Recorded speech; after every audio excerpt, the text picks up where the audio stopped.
अतिक्रमण काढली जात आहेत. आज काय हा बरोबर आहे. आपण 20 तारखेला महानगरपालिका बरोबर मोठ्या प्रमाणात अतिक्रमण इथे काढली. त्याच्यानंतर माननीय उच्च न्यायालयाचा आदेश देखील प्राप्त झालेला होता. त्या अनुषंगाने जे निवासस्थान आहेत त्यांना काही कालावधी दिलेला आहे. त्या अनुषंगाने बाकी जे सर्व कमर्शियल जे काही ॲक्रोचमेंट झालेले आहेत माझ्यामध्ये 60 मीटरपर्यंत, तर त्याप्रमाणे सर्व जे आहेत ते सर्व महानगरपालिकेकडून काढण्यात येत आहेत.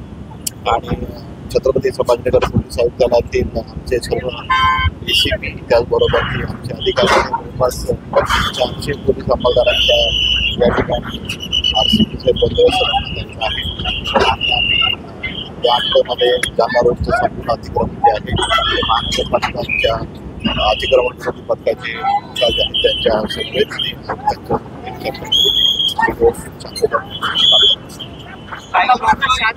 काही लोकांना अडथळा आणण्याचा प्रयत्न करतायत, अधिकारी कर्मचाऱ्यांच्या अंगावर जात आहेत. अशा लोकांना तुम्ही काय सांगाल, काही कारवाई करणार आहात का?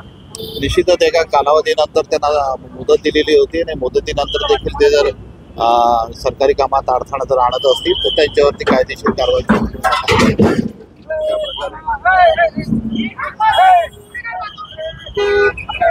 काय आव्हान कराल अशा लोकांना? जवळपास मोठ्या प्रमाणात लोकांनी काढल्या देखील आहेत, पण काही किरकोळ आहे. महानगरपालिकांनी या संदर्भामध्ये गेल्या 3 दिवसापासून त्यांनी जे काही नियोजन केलेलं आहे त्याचबरोबर जे अतिक्रमण काढणार आहेत त्याचं मार्किंग देखील करण्यात आलेलं आहे आणि सर्व संबंधितांना त्यांनी त्या प्रकारे सूचना देखील देण्यात आलेल्या आहेत. कालावधी लोकांना हे सामान काढण्याची मदत दिलेली होती. त्यानंतर स्वतःहून जी अतिक्रमण आहे ती काढून घेतली पाहिजे. पोलीस आणि महानगरपालिका प्रशासन यांच्या समवेत ही निश्चितच ही अतिक्रमण काढली. काही प्रश्न आहे? कारवाई सुरू आहे. आतापर्यंत किती अतिक्रमण काढण्यात आलेले आहे?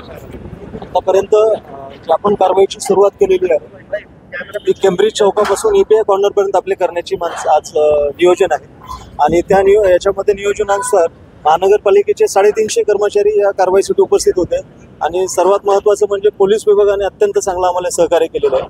आणि तब्बल 400 पोलिसांचा फौजफाटा आज या ठिकाणी माननीय पोलीस कमिशनर सरांनी आज उपलब्ध करून दिला. त्यामुळे आज ही कारवाई अत्यंत जोमाने सुरू आहे. आणि आत्तापर्यंत साधारण 150च्या घरामध्ये आपण अतिक्रमणे निष्कासित केलेली आहे. एकूण या रस्त्यावरती 1350 अतिक्रमणे होती जी आम्ही मार्किंगच्या वेळी मार्कआउट केलेली होती. आता त्यापैकी एक साधारण 400 अतिक्रमणे ही त्यांनी स्वतःहून काढून घेतलेली आहे. उर्वरित 950 ते 1000 अतिक्रमणांची कारवाई सध्या चालू आहे. त्यापैकी आतापर्यंत 150 अतिक्रमण आम्ही साधारण निष्कासित केलेली आहे. जे लोक कारवाई सुरू करणार हा स्ट्रेच आपला कंप्लीट झाल्यानंतर आम्ही पैठण रोडला पण जाणार आहोत. पैठण रोडची पण मार्किंग कंप्लीट झालेली आहे. याच्यानंतरची कारवाई ही पैठण रोडला होणार आहे. आणि पैठण रोड नंतर मग देवळाई, सातारा देवळाई परिसर, बीड बायपास असेल, आपलं जळगाव रोड असेल किंवा मग शेवटच्या याच्यामध्ये पडेगावचा जो रस्ता, अशा शहराच्या 4ही भागांमधून जे नागरिक या शहरामध्ये येतात त्या सगळे शहरातली भाग आम्ही मोकळे करणार आहोत. जे लोक विरोध करतात त्यांचं काय आव्हान नाही, मला एवढंच वाटतं की विरोध करणाऱ्या लोकांनी एवढा मोठा फौजफाटा जर पोलिसांचा पाहितला तर मला वाटत नाही ते विरोध करू शकतील.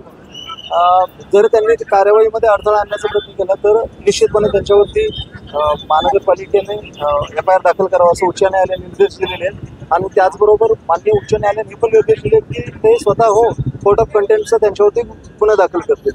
त्यामुळे माझी विनंती आहे आणि आपल्या सर्वांच्या माध्यमातून शहरातील सर्व नागरिकांना विनंती आहे की कारवाईमध्ये अडथळा आणू नये, सहकार्य करावं. आपली आर्थिक नुकसान होणार नाही याच्यासाठी आपण सर्वतोपरी आम्हाला सहकार्य करून शहराला एक नवीन ओळख मिळवून देण्यासाठी प्रयत्न करावे. धन्यवाद.